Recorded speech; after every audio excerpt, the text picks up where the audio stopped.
राधे राधे, जय माता की। कैसे हैं आप सब? आज माता रानी का 5वां नवरात्रा है और नवरात्रे के 5वें दिन माँ सकंद माता की पूजा की जाती है। आइए अब जानते हैं माँ सकंद माता कौन है। सकंद शिव और पार्वती के दूसरे और 6 मुख वाले पुत्र कार्तिकेय का एक नाम है। सकंद की मां होने के कारण ही इनका नाम सकंद माता पड़ा। माना जाता है कि मां दुर्गा का यह रूप अपने भक्तों की सभी मनोकामनाएं पूरी करता है और उन्हें मोक्ष का मार्ग दिखाता है। माता के इस रूप की 4 भुजाएं हैं और इन्होंने अपने दाएं तरफ की ऊपर वाली भुजा से सकंद यानी कार्तिकेय को पकड़ा हुआ है, गोद में लिया हुआ है। इसी तरफ वाली नीची भुजा के हाथ में कमल का फूल है, बाईं ओर की ऊपर वाली भुजा में वरद मुद्रा है और नीचे सफेद कमल का फूल है। सिंह इनका वाहन है। सकंद माता सूर्य मंडल की अधिष्ठात्री देवी है, इसलिए इनके चारों ओर सूर्य के प्रकाश जैसा अलौकिक तेज में मंडल सा दिखाई देता है। हमेशा कमल के आसन पर आसीन रहने के कारण इन्हें पद्मासना भी कहा जाता है। आइए अब जानते हैं माता रानी को हमें किस चीज का भोग लगाना है। धार्मिक शास्त्रों के अनुसार सूर्यमंडल की अधिष्ठात्री देवी मां सकंद माता को श्वेत रंग बेहद पसंद है, इसलिए पूजा के दौरान माता को दूध से बनी खीर और केले का भोग अवश्य लगाइए। साथ ही देवी की पूजा करते समय स्वयं भी सफेद अथवा पीले रंग के वस्त्र धारण करें। ऐसी मान्यता है कि सकंद माता की पूजा से जिन्हें संतान का सुख प्राप्त नहीं हुआ उन्हें संतान का सुख प्राप्त हो जाता है और जिनकी संतान है उन सबकी संतानों की मां स्वयं रक्षा करती हैं।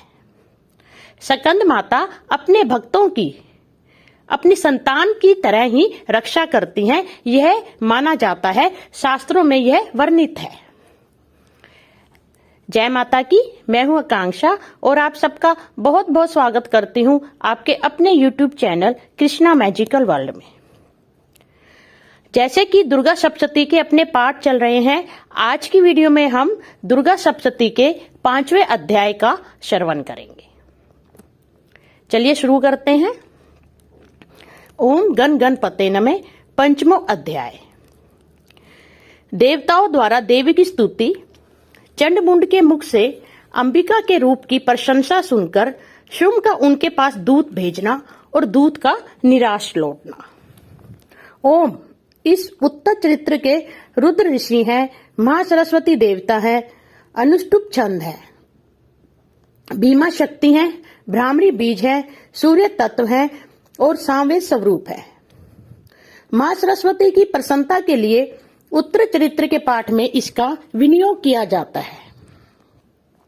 जो अपने कर कमलों में घंटा, शूल, हल, शंख, मूसल, चक्र, धनुष और बाण धारण करती हैं, शरद ऋतु के शोभा संपन्न चंद्रमा के समान जिनकी मनोहर कांति है, जो तीनों लोकों की आधारभूता और शंभु आदि दैत्यों का नाश करने वाली हैं, तथा गौरी के शरीर से जिनका प्राकट्य हुआ है, उन महासरस्वती देवी का मैं निरंतर भजन करती हूँ। ऋषि कहते हैं, पूर्व काल में शुंभ और निशुंभ नामक असुरों ने अपने बल के घमंड में आकर शचीपति इंद्र के हाथ से तीनों लोकों का राज्य और यज्ञ भाग छीन लिए। वे ही दोनों सूर्य, चंद्रमा, कुबेर, यम और वरुण के अधिकार का भी उपयोग करने लगे। वायु और अग्नि का कार्य भी वे ही करने लगे। उन दोनों सब देवताओं को अपमानित, राज्य भ्रष्ट, पराजित तथा अधिकारहीन करके स्वर्ग से निकाल दिया। उन दोनों महान असुरों से तिरस्कृत देवताओं ने अपराजिता देवी का स्मरण किया और सोचा, जगदम्बा ने हम लोगों को वर दिया था कि आपत्ति काल में स्मरण करने पर मैं तुम्हारी सब आपत्तियों का तत्काल नाश कर दूंगी। यह विचार कर देवता गिरिराज हिमालय पर गए और मां भगवती विष्णु माया की स्तुति करने लगे।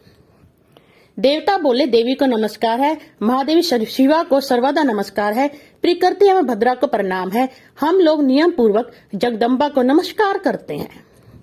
रुद्रा को नमस्कार है, नित्या, गौरी एवं धात्री को बारंबार नमस्कार है। ज्योतिष सनामयी चंद्र रूपिणी एवं सुख स्वरूपा देवी को सतत प्रणाम है। शरणागतों का कल्याण करने वाली वृद्धि एवं सिद्धि रूपा देवी को हम बारंबार नमस्कार करते हैं। नेरीति राजाओं की लक्ष्मी तथा सर्वाणी स्वरूप आप जगदम्बा को बार बार नमस्कार है। दुर्गा, दुर्गपारा, सारा, सर्वकारिणी, ख्याति, कृष्णा और धुमरा देवी को सर्वदा नमस्कार है। अत्यंत सौम्य तथा अत्यंत रौद्र रूपा देवी को हम नमस्कार करते हैं, उन्हें हमारा बारंबार प्रणाम है। जगत की आधारभूता कृति देवी को बारंबार नमस्कार है। जो देवी सब प्राणी में विष्णु माई के नाम से कही जाती हैं, उनको नमस्कार, उनको नमस्कार, उनको बारंबार नमस्कार है। जो देवी सब प्राणियों में चेतना कहलाती हैं, उनको नमस्कार, उनको नमस्कार, उनको बारंबार नमस्कार है। जो देवी सब प्राणियों में बुद्धि रूप से स्थित हैं, उनको नमस्कार, उनको नमस्कार, उनको बारंबार नमस्कार है। जो देवी सब प्राणियों में निंद्रा रूप से स्थित हैं, उनको नमस्कार, उनको नमस्कार, उनको बारंबार नमस्कार है। जो देवी सब प्राणियों में शुद्धा रूप से स्थित है, उनको नमस्कार, उनको नमस्कार, उनको बारंबार नमस्कार है। जो देवी सब प्राणियों में छाया रूप से स्थित है, उनको नमस्कार, उनको नमस्कार, उनको बारंबार नमस्कार है। जो देवी सब प्राणियों में शक्ति रूप से स्थित है, उनको नमस्कार, उनको नमस्कार, उनको बारंबार नमस्कार है। जो देवी सब प्राणियों में तृष्णा रूप से स्थित है, उनको नमस्कार, उनको नमस्कार, उनको बारंबार नमस्कार है। जो देवी सब प्राणियों में क्षमा रूप से स्थित है, उनको नमस्कार, उनको नमस्कार, उनको बारंबार नमस्कार है। जो देवी सब प्राणियों में जाति रूप से स्थित है, उनको नमस्कार, उनको नमस्कार, उनको बारंबार नमस्कार है। जो देवी सब प्राणियों में लज्जा रूप से स्थित है, उनको नमस्कार, उनको नमस्कार, उनको बारंबार नमस्कार है। जो देवी सब प्राणियों में शांति रूप से स्थित है, उनको नमस्कार, उनको नमस्कार, उनको बारंबार नमस्कार है। जो देवी सब प्राणियों में श्रद्धा रूप से स्थित है, उनको नमस्कार, उनको नमस्कार, उनको बारंबार नमस्कार है। जो देवी सब प्राणियों में कांति रूप से स्थित है, उनको नमस्कार, उनको नमस्कार, उनको बारंबार नमस्कार है। जो देवी सब प्राणियों में लक्ष्मी रूप से स्थित है, उनको नमस्कार, उनको नमस्कार, उनको बारंबार नमस्कार है। जो देवी सब प्राणियों में वृत्ति रूप से स्थित है, उनको नमस्कार, उनको नमस्कार, उनको बारंबार नमस्कार है। जो देवी सब प्राणी में समृद्धि रूप से स्थित है, उनको नमस्कार, उनको नमस्कार, उनको बारंबार नमस्कार है। जो देवी सब प्राणी में दया रूप से स्थित है, उनको नमस्कार, उनको नमस्कार, उनको बारंबार नमस्कार है। जो देवी सब प्राणी में दृष्टि रूप से स्थित है, तुष्टि रूप से स्थित है, उनको नमस्कार, उनको नमस्कार, उनको बारंबार नमस्कार है। जो देवी सब प्राणियों में माता रूप से स्थित है, उनको नमस्कार, उनको नमस्कार, उनको बारंबार नमस्कार है। जो देवी सब प्राणियों में भ्रांति रूप से स्थित है, उनको नमस्कार, उनको नमस्कार, उनको बारंबार नमस्कार है। जो जीवों के इंद्र वर्ग की अधिष्ठात्री देवी एवं सब प्राणियों में सदा व्याप्त रहने वाली है, उन व्याप्ति देवी को बारंबार नमस्कार है। जो देवी चैतन्य रूप से संपूर्ण जगत को व्याप्त करके स्थित है, उनको नमस्कार, उनको नमस्कार, उनको बारंबार नमस्कार है। पूर्व काल में अपने अभिष्ट की प्राप्ति होने से देवताओं ने जिनकी स्तुति की तथा देवराज इंद्र ने बहुत दिनों तक जिनका सेवन किया, वह कल्याणमय साधना, वह कल्याण की साधन भूता ईश्वरी हमारा कल्याण और मंगल करे तथा सारी आपत्तियों का नाश कर डाले। उद्दंड दैत्यों सता हुए हम सभी देवता जिन परमेश्वर को इस समय नमस्कार करते हैं तथा जो भक्ति से विनम्र पुरुषों द्वारा स्मरण की जाने पर तत्काल संपूर्ण विपत्तियों का नाश कर देती हैं, वे जगदम्बा हमारा संकट दूर करे। ऋषि कहते हैं, राजन, इस प्रकार जब देवता स्तुति कर रहे थे, उस समय पार्वती देवी गंगा जी के जल में स्नान करने के लिए वहां पर आई। उन सुंदर भुवों वाली भगवती ने देवताओं से पूछा, आप लोग यहाँ किसकी स्तुति करते हैं?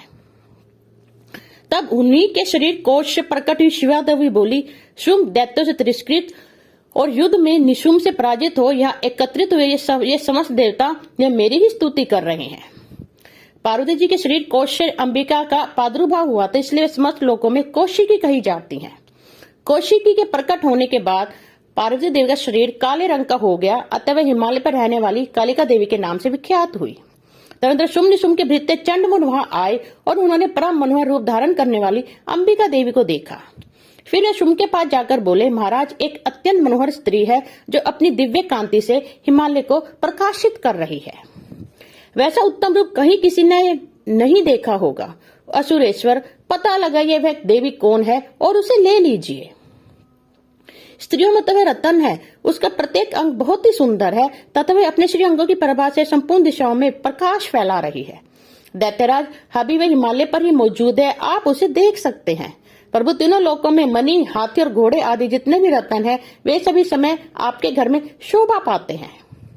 हातिम रतनभूत ऐरावत, यह पारिजात का वृक्ष और यह उच्च शर्वा घोड़ा, यह सब आपने इंद्र से ले लिया है। हंसों से जुता हुआ विमान भी आपके आंगन में शोभा पाता है। ये रतनभूत अद्भुत विमान जो पहले ब्रह्मा जी के पास था, वह अब आपके पास लाया गया है। यह महापद्य नामक निधि आप कुबेर से छीन लाए हैं। समुद्र ने भी आपको किंचिकलिनी नाम की माला भेंट की है, जो केसरों से सुशोभित है और जिसके कमल कभी कुमलाते नहीं है। सुवर्ण की वर्षा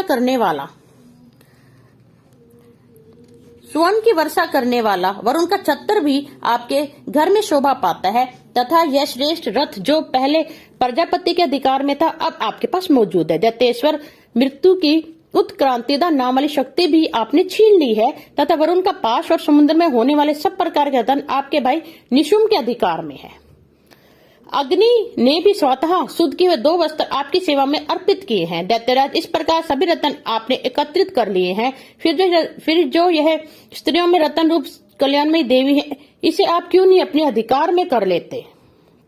ऋषि कहते हैं, चंडमुंड का वचन सुनकर शुंभ ने महादैत्य सुग्रीव को दूत बनाकर देवी के पास भेजा और कहा, तुम मेरी आज्ञा से उसके सामने ये बातें कहना और ऐसा उपाय करना जिससे प्रसन्न होकर वह शीघ्र ही यहाँ आ जाए।